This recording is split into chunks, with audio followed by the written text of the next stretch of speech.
देशपांडे यांचा स्मृतिदिन 1961।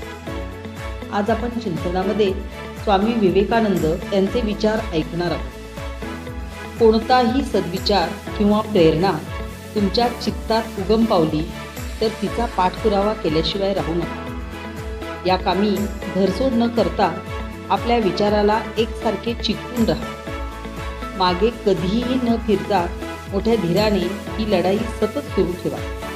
अशा निश्चयाने आणि धीराने तुम्ही चालत राहिला तर आज ना उद्या ज्ञान रवीचा उदय झाल्यावाचून राहणार नाही। धन्यवाद।